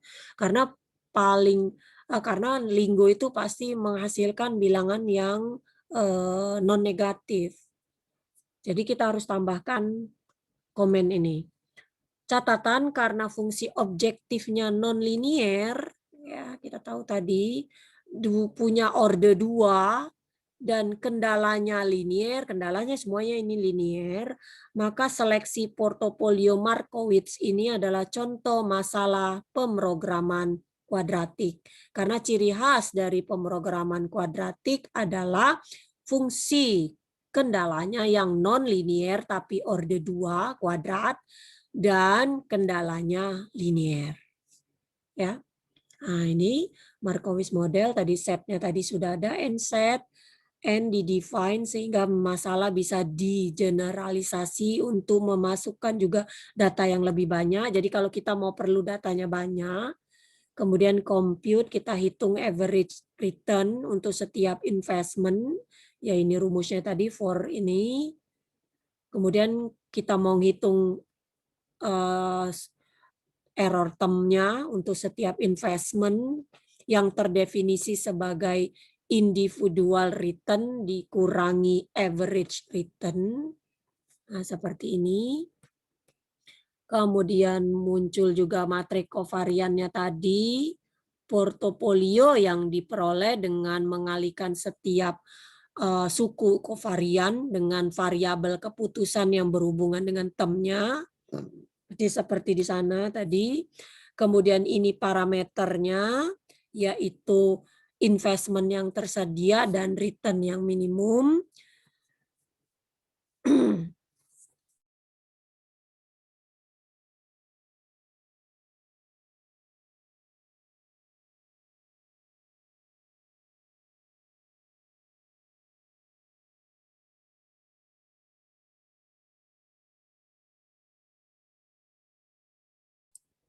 Berikutnya kita mau menginvestasikan semua fund yang tersedia, ini ya. Kemudian setidaknya setengah dari fund di investasi 1 dan 2 tadi 0,5 dan harus memperoleh total return expected-nya yang memenuhi minimum, yaitu ini but mix rate ini ya, dibuat keterangannya. Kemudian karena ada error dan suku kovarian yang harus bernilai negatif, maka dipakai free comment. Kemudian ini data. Jadi data selalu terakhir bawah n. Baru kita mau meminimumkan X1I, X12, dan X11 subject to ini. Dan lokal optimalnya diperoleh dari X11 berapa nilainya. Dan ini ada ini. Diperhatikan. Jadi tugas kalian membuat ulang modelnya dalam bahasa Linggonya. Iya. Kemudian kita lihat masalah berikutnya adalah capital budgeting problem dan extension. Jadi anggaran modal. Masalah anggaran modal dan extension. Kita pelajari saja, siapa tahu nanti diperlukan karena berhubungan dengan penentuan keputusan. Jadi tetap harus ada di masalah finansial, nanti berhubungannya dengan statistiknya dikit. Tapi kita tetap memodelkannya dalam satu model optimasi atau mathematical programming. Maka tidak disebutkan sebagai masalah optimasi gitu ya. Kita lebih umum menyebutkannya sebagai masalah pemrograman matematis. Jadi masalah anggaran modal. Masalah anggaran modal ini berhubungan dengan keputusan investment, ya, investasi. Akan tetapi masalah anggaran ini berfokus pada bagaimana keputusan investasi dibuat pada ini ke profit ya. Profit itu berarti keuntungan di masa datang, dampak keuntungan di masa depan, planning horizonnya, perencanaan horizon waktunya. Misalkan kita punya contoh ini ada Apex Inc. itu dapat menginvestasikan beragam proyek sepanjang waktu, sepanjang 4 tahun berikutnya itu memiliki persyaratan modal yang beragam. Karena terbatas atas sumber daya yang tersedia, Apex itu harus memilih campuran proyek yang optimal. Diasumsikan proyeknya independen dari satu sama lainnya sehubungan dengan modal yang diperlukan dan return yang diperoleh. Jadi hasil modal berarti keuntungan yang diperoleh, pendapatan yang diperoleh. Estimated present value, jadi PV-nya, ya, PV estimasinya dari proyek, kemudian persyaratan anggaran, persyaratan modal, dan fund dana modal yang tersedia adalah sebagai berikut. Jadi di modal yang diperlukan dalam ribuan per tahun adalah ini, present value-nya ini. Ini available capital fund, new, ini macam-macam proyeknya.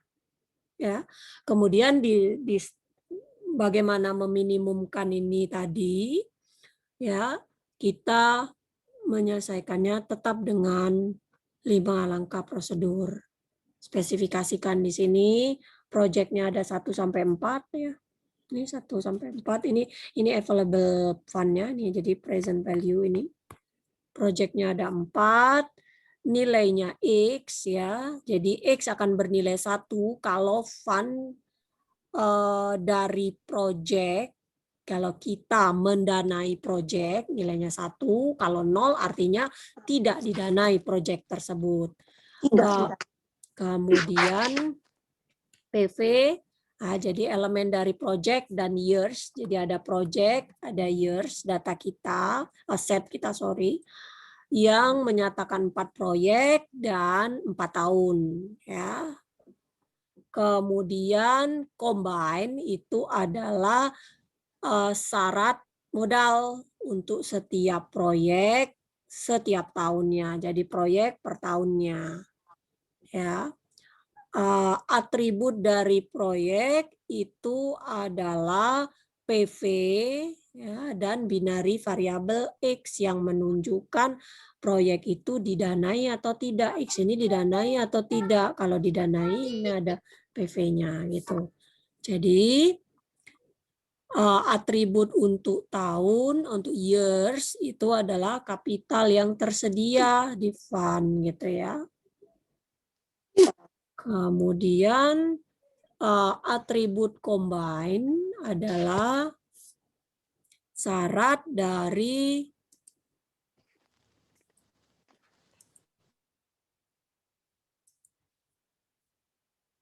atribut years itu tadi untuk fund, kemudian atribut untuk combine adalah syarat modal ya, cap required ya, requirement ya. Jadi cap rec gitu ya. Sehingga bentuknya menjadi seperti ini.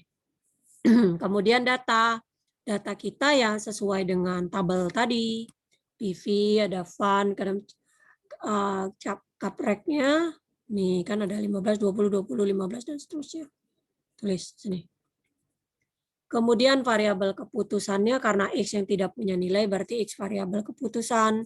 Kemudian tujuan dari masalah anggaran modal adalah memaksimumkan PV. Jadi kita max ya, present value-nya pada semua project X. Jadi sum dari project I PVI kali XI. Kemudian kendalanya. Kendala pada setiap tahun menunjukkan bahwa jumlah total modal yang dikonsumsi oleh proyek yang didanai tidak boleh melebihi fund yang ada pada tahun itu. Pasti seperti itu, ya kan? Juga kita spesifikasikan variabel keputusan X nilainya bin. Ya, jadi kenapa bin? Karena nilainya 01, proyeknya diambil atau didanai atau tidak. Itu ya. Ini ada program Apex LG4-nya. Ini ada extension-nya. Di sini masalahnya.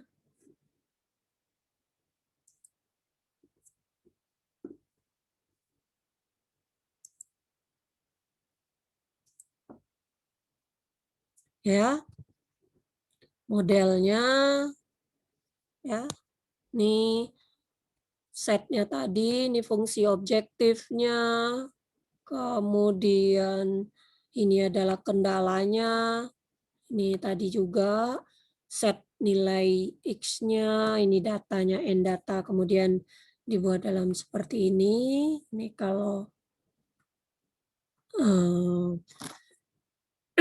algebraiknya, kemudian ini solusinya. Solusinya dalam ini adalah diperoleh di langkah 4, nilainya 140 nih. Jadi proyek 1 diambil, 2, 3 juga diambil, 4 yang tidak. Fund-nya yang tersedia ini, kalau dilihat ini masih adanya 5, 15, nah 0 gitu kan. Pembahasan kalau dilihat slack or surplusnya. Ya. Sini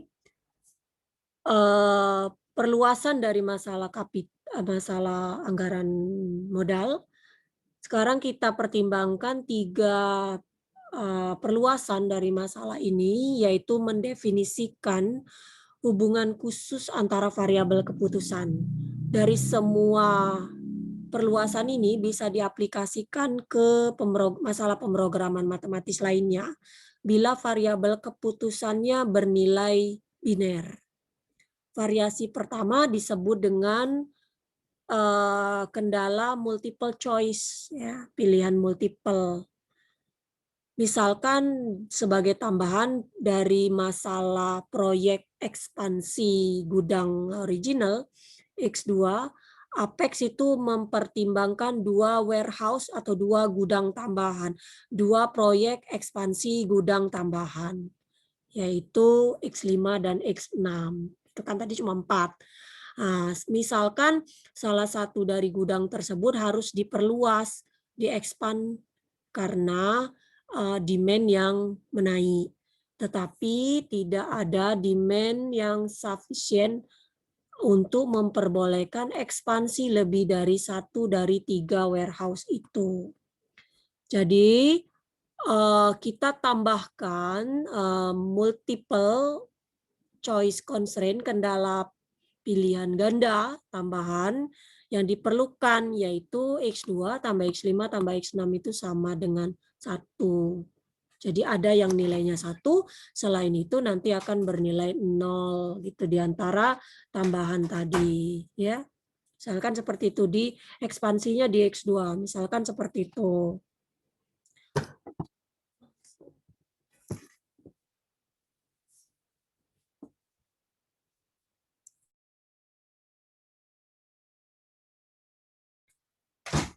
Karena kita karena jumlah dari 3 bilangan biner itu harus tepat sama dengan 1, pastilah 2-nya ada yang nilai 0, ya kan. Maknanya dari buat sama dengan 1 ini, kalau misalnya X2-nya ini 1, pasti X5 dan X6-nya adalah 0. Gitu ya, pasti seperti itu. Jadi persamaan ini menjamin apa? Bahwa cuma ada 1 proyek ekspansi gudang yang diterima. Itu artinya, ya. Kemudian kita bisa mengubah sedikit situasi yang barusan dijelaskan dengan menyatakan bahwa yang kita ingin expand, yang kita ingin perluas adalah paling banyak 1 warehouse, ya. Bedanya dengan yang tadi adalah kita menerima, tidak mengekspan semua warehouse. Itu artinya ya, kalau sama dengan 1, pasti ada 1 saja yang diterima. Tapi kalau dia kurang dari atau sama dengan, artinya kita memperbolehkan ketiga-tiganya bisa saja tidak diekspan. Itu ya bedanya ya, antara 1 dan kurang dari sama dengan 1. Jadi kendala yang kurang dari sama dengan 1 ini menjamin bahwa paling banyak cuma 1 saja yang diterima. Paling banyak artinya boleh tidak ada yang diterima. Ekstensi yang kedua itu kita pertimbangkan yang disebut dengan namanya K di luar dari N alternatif.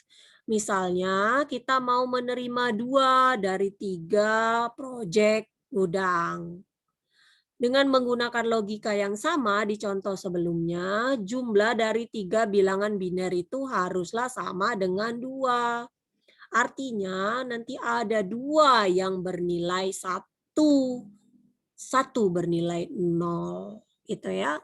Jadi menjamin tepat 2 proyek ekspansi gudang yang diterima. Ya. Tapi kalau kita perlu tidak lebih dari 2 yang dipilih nih, jadi ekspresi ini yang disebut dengan kalau kita perlu tidak lebih dari 2, berarti kita tulis yang seperti ini. Ya, tidak lebih dari 2. Artinya bisa juga 1 gitu. Bisa juga tidak semuanya terpilih untuk diekspansi. Jadi tapi tidak boleh lebih dari 2. Jadi tergantung dari kita mana multiple choice yang mau kita pilih tadi. Kemudian ekstensi ketiga yaitu yang disebut dengan kendala kondisional, kendala bersyarat. Misalkan kita mau memodelkan situasi di mana yang diterima dari salah satu proyek itu bersyarat sepanjang diterimanya proyek lain.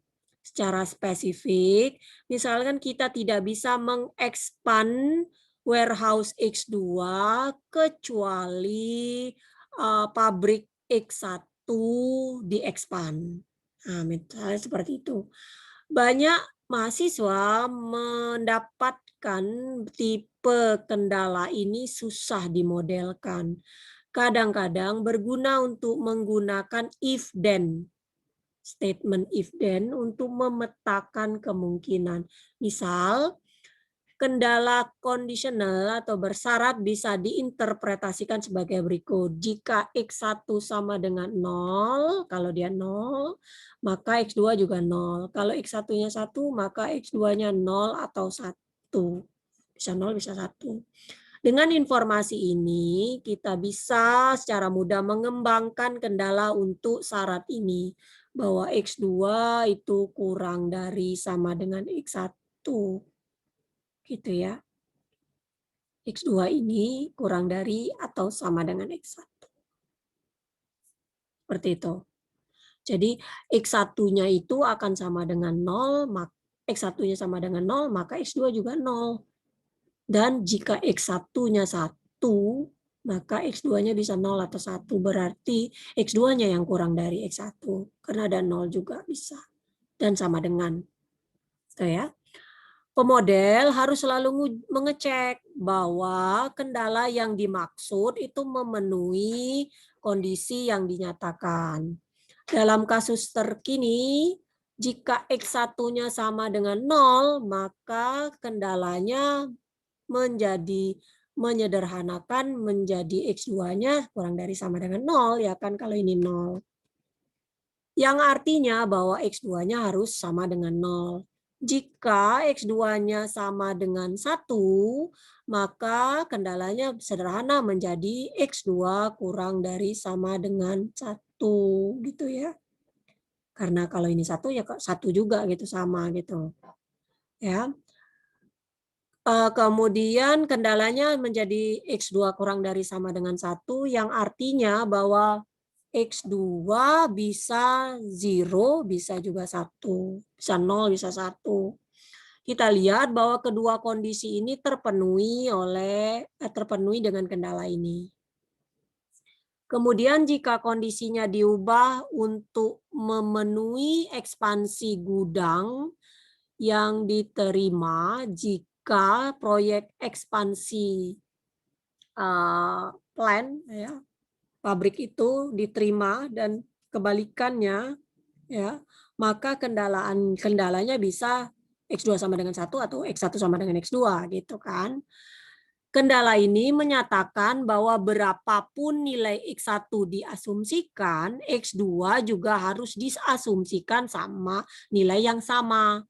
Dalam bahasa Inggris sederhananya, kita tidak mengekspan plan X1 sama dengan 0, maka kita tidak dapat mengekspan gudang X2. Kalau dalam bahasa Inggris sederhananya, kalau kita tidak bisa mengekspan plan, maka kita tidak dapat mengekspan warehouse-nya. Ya, jadi kalau kita tidak bisa memperluas pabrik, maka kita juga tidak dapat memperluas gudang. Dan jika kita tidak bisa memperluas pabrik, maka kita harus, ya, jadi kalau kita we do, ya, jadi kalau sudah ada do di sini, padahal ini bukan tensesnya gitu, artinya ditegaskan kalau kita harus memperluas pabrik, maka kita harus memperluas juga gudang. Jadi 1 sama dengan 1, 0 dengan 0. Gitu ya. Oke, berikutnya kita lihat aplikasi pemasaran. Bagaimana menseleksi media, memilih media. Manajer perusahaan kadang-kadang harus memutuskan bagaimana mengalokasikan anggaran periklanan untuk beragam media periklanan. Media periklanan itu bisa melalui televisi, radio, surat kabar, majalah, dan mail, surat secara langsung. Keefektifan media bergantung pada jumlah customer atau pelanggan potensial yang mau dicapai, kemudian kualitas keterbukaan media, dan frekuensi keterbukaannya.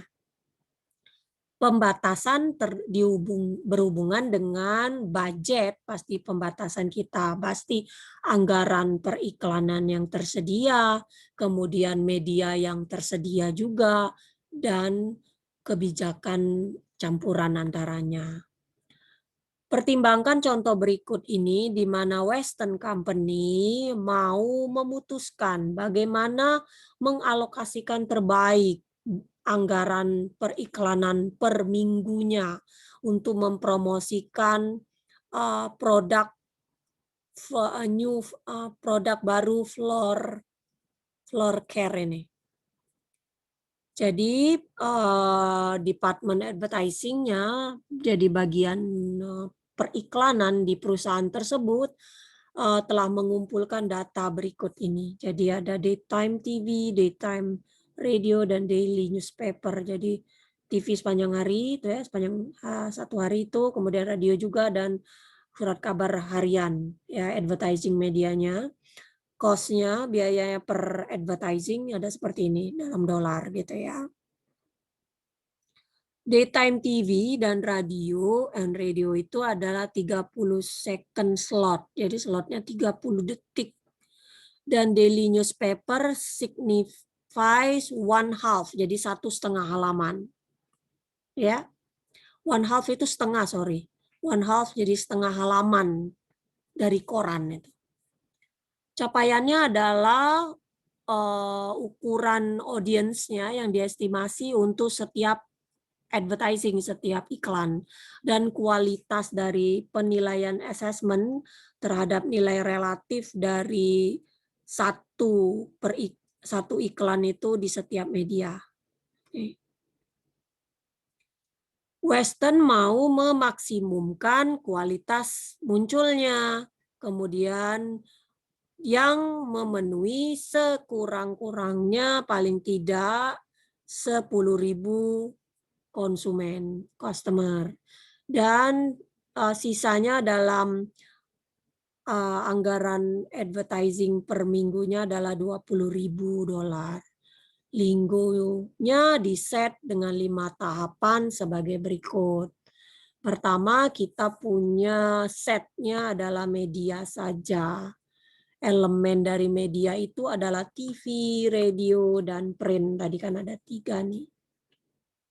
Nih, TV, radio, dan print. Print itu berarti newspapernya. Ya, di print. Jadi setnya media, TV, radio, print. Ya. Kemudian atributnya adalah jumlah slot advertising-nya yang di-assign untuk setiap media. Kemudian cost-nya, ada reach-nya, dan quality-nya untuk setiap advertisement. Nah, jadi setiap periklanan,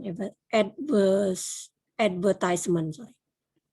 Ya, jadi untuk setiap iklan itu harus ada biaya, reach-nya, tercapaiannya, dan kualitasnya. Tadi penilaiannya sudah ada. Dan Western maksimum ya, jadi maksimumnya, maksimum jumlah, maksimum iklannya, jadi max slot dan min slot yang diperbolehkan untuk setiap media. Jadi komplit setnya adalah seperti ini medianya tadi. Slot cost, reach, quality, dan max slot, serta min slot. Ya. And set. Kemudian datanya tadi disesuaikan, cost-nya sudah ada, cost reach. Ini, cost reach. Ya.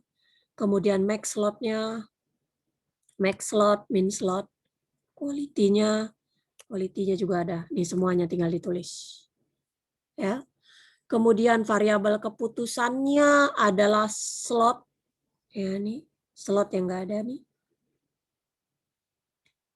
Kemudian objektifnya adalah memaksimumkan kualitas exposure totalnya yang diperoleh dari, jadi ini, yang diperoleh dari semua slot advertising yang didanai. Slot I kali kualitasnya. Kemudian memformulasikan kendala pakai for, ya. Kita sekali lagi pakai BND function, ya, untuk kita punya batas atas dan bawahnya. Diaplikasikan untuk set constraint dari minimum min slot dan maksimum max slot, ya, karena ada batas atas bawah berarti ada min slot dan max slotnya, jumlah dari slot setiap media. GIN dipakai untuk menunjukkan nilai slotnya diminta integer. Jadi BND min slot I, max slotnya juga gitu ya. Min slot, max slot, dan juga ini. Nah, jadi GIN-nya itu adalah slot I. Kemudian dua sum, ya, dua kendala sum ini, nih, itu diperlukan untuk memperkuat kendala anggaran dan kendala target konsumennya. Harus kurang dari kalau budget, anggaran pasti harus kurang dari, tapi kalau customer, kita targetnya harus biasanya lebih dari. Jadi cost kali slot, kemudian reach kali slotnya. Budgetnya 20.000 dan cost dan customer targetnya 100.000, ya kan, lebih dari, bukan cost, sorry, ini customer target. Ya.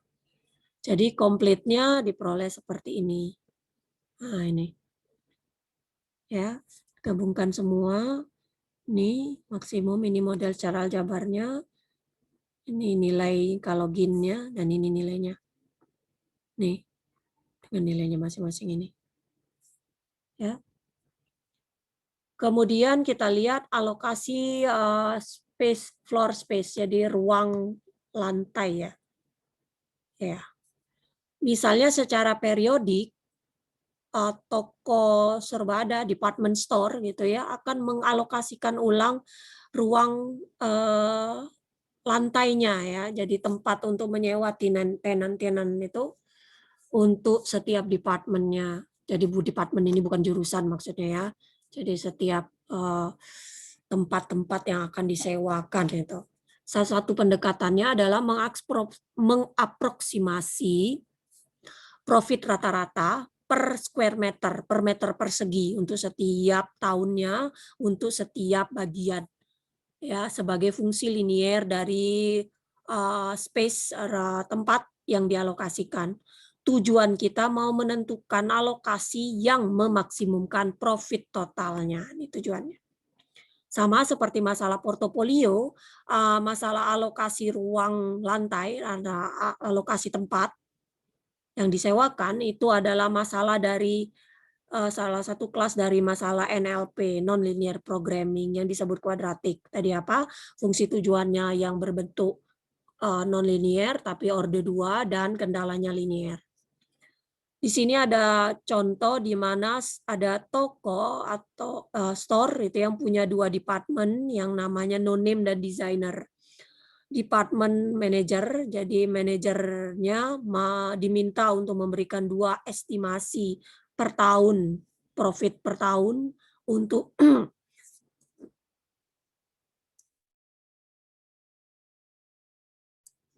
untuk meter persegi sebagai fungsi dari jumlah kuadrat meter yang dialokasikan minimum dan maksimumnya. Kalau ini yang no name, ini yang designer. Minimum space, maksimum space-nya, square meternya, perseginya, luas perseginya, ini per tahunnya. Ya. Diasumsikan ada 65 meter persegi yang dialokasikan. Selanjutnya setiap departemen harus dialokasikan kurang dari minimum space atau lebih dari maksimum space. Manajemen mau memutuskan bagaimana mengalokasikan tempat tersebut sehingga bisa memaksimumkan profit total. Yang langkah pertama dari 5 langkah tadi kita spesifikasikan, yang cuma diperlukan adalah depart. Ya, dengan elemennya no name dan designer. Atributnya termasuk minimum dan maksimum space. Minimum space dan maksimum space. Profitnya adalah min PR, profit minimum dan profit maksimum. Ini departemennya no name designer yang punya min SP, max SP, kemudian ada profitnya juga. Profitnya pasti ada minimum maksimum juga karena ada dari sini tadi. Kemudian space menunjukkan jumlah ruang lantai yang dialokasikan untuk setiap lantai, ya. Kemudian tambahan R profit, ya, di space. R profit itu adalah rate dari perubahan profit antara min SP dan max SP dan dihitung dalam model. Jadi complete setnya ini tadi ada min SP, SP-nya ini tadi adalah ini, maksimum space-nya, minimum space, maksimum space, minimum profit, maksimum profit, kemudian ada nih profit change yang di perubahan profitnya dan space-nya. Kemudian data tadi disesuaikan dengan data ini 9, 12, 50, 45 nih. 9, 12, 50, 45 yang untuk square meter space dan year-nya 12.000, 15.000, 5.004.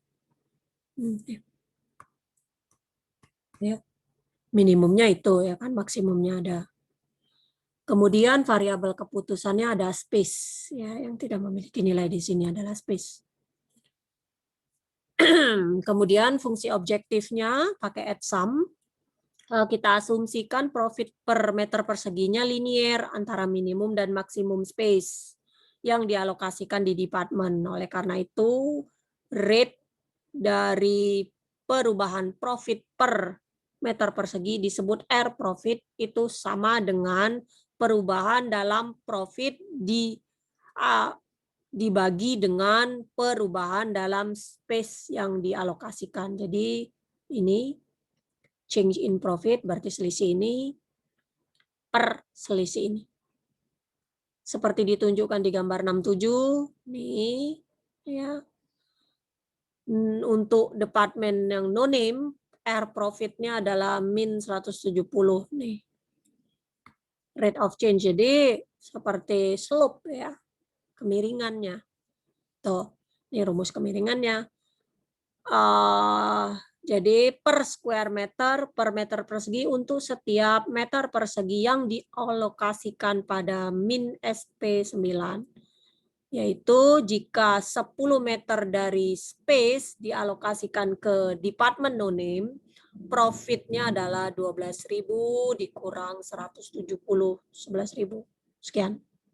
Oleh karena itu profit per meter persegi untuk no name adalah maksimum profit per meter persegi 12.000 dikurang 170 kali jumlah space yang dialokasikan pada minimum dari 9.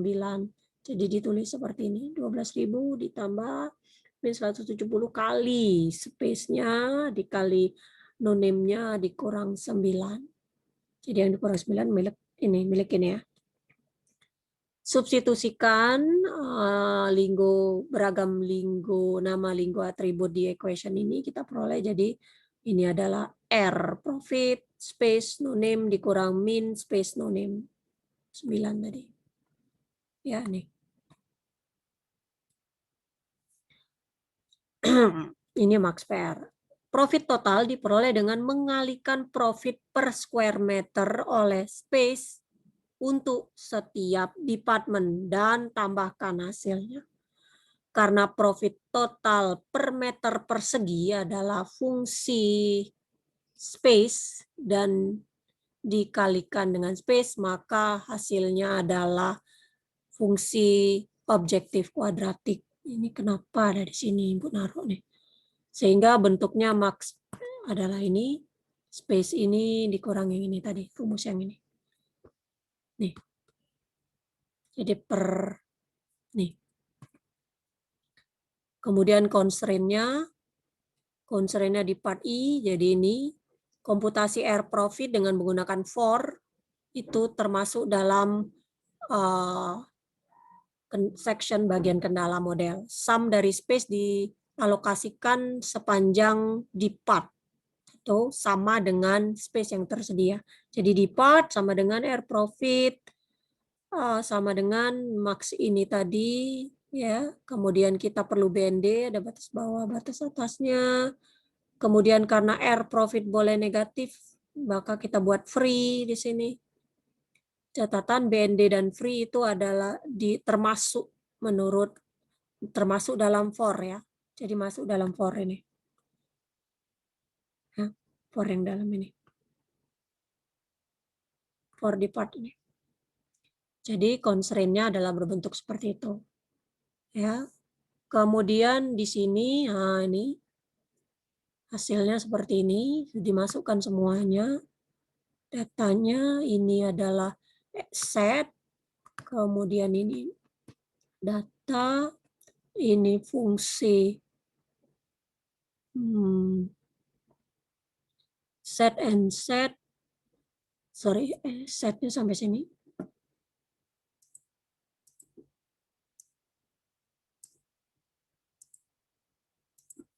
Setnya sampai sini saja, kemudian ini adalah perhitungan, ini ada kita mau menghitung tadi, nggak bisa masuk jadi harus dihitung, kemudian max PR ini juga perhitungan, kemudian ini objektif kita ada di sini. Nih. Kemudian ini for, dan ini datanya. Ini termasuk kendala-kendalanya. Yang ini kendalanya. Kemudian ini secara aljabarnya, modelannya, dan ini solusinya adalah 53 ini dengan nilai space-nya adalah sebesar per meter perseginya adalah seperti ini. Ya. Di sini di bagian akhir ada beberapa komen yang dipakai yang perlu diingat. Kembali bisa ditelusuri dari help-nya di Linggo atau panduan Linggo, komen-komen dalam Linggo.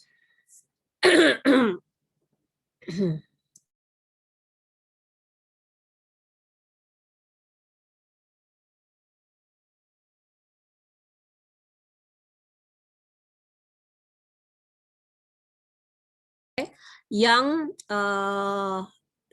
adanya di buku user manual ya, user manual Linggo yang bisa diperoleh sendiri, browsing aja dapat itu ya. Jadi kalau di sini tadi kalau kita melihat nilai dari variabel keputusan space noname dan space designer kita peroleh, kita harus mengalokasikan sebesar ini ya sesuai dengan hasil ini tadi 37,5 dan 27,4 gitu ya. Di sini disummarize-kan beberapa komen Lingo yang dipakai, ada add sum, harus ada set name ekspresinya. Itu ekspresi dievaluasi, penjelasannya ini ekspresi dievaluasi untuk setiap elemen dari set yang disebut dengan set name, dan hasilnya disigmakan sepanjang semua elemen tersebut, namanya sum. Sum itu memproduksi satu pernyataan yang dievaluasi untuk memberikan satu nilai numerik, namanya sum, pasti tinggal cuma satu nilainya. Kemudian untuk add for, ekspresi di sini set name-nya adalah expression. Expression itu adalah statement atau pernyataan dari operasi untuk dilakukan pada setiap elemen dari set yang disebut set name. Jika ekspresinya adalah kendala, maka Lingo akan mengenerate copy dari kendala for ini untuk setiap anggota set name. Kemudian ada juga tadi muncul BND, yaitu lower bound-nya, variabelnya, kemudian upper bound-nya.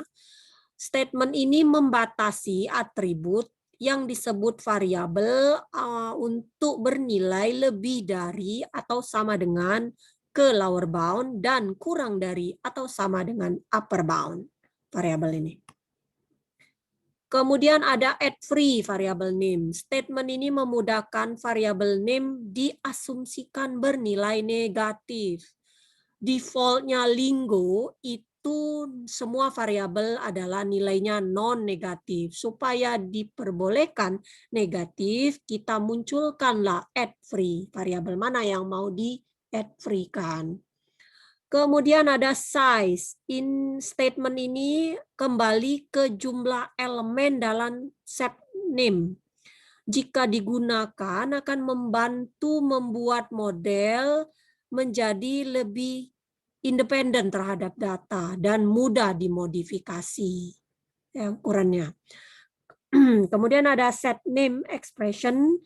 Ini yang disebut dengan qualifier bersyarat dan digunakan untuk membatasi elemen dari set name dalam add for atau add sum. Lingo akan mengevaluasi ekspresi seperti J ini greater than J greater than dari 1 ya, dan menentukan elemen mana yang termasuk atau tidak. Oke, itu beberapa key Lingo comment. Tugas kalian sendiri-sendiri adalah membaca ulang lagi, kemudian beberapa model ini dicoba diselesaikan sendiri menggunakan Lingo, ketik ulang. Jadi kalau ada soal nanti bagaimana memodifikasinya sesuai dengan permintaan, kalian udah bisa, udah tahu. Seperti itu saja permasalahan dalam komat untuk bidang optimasi ini.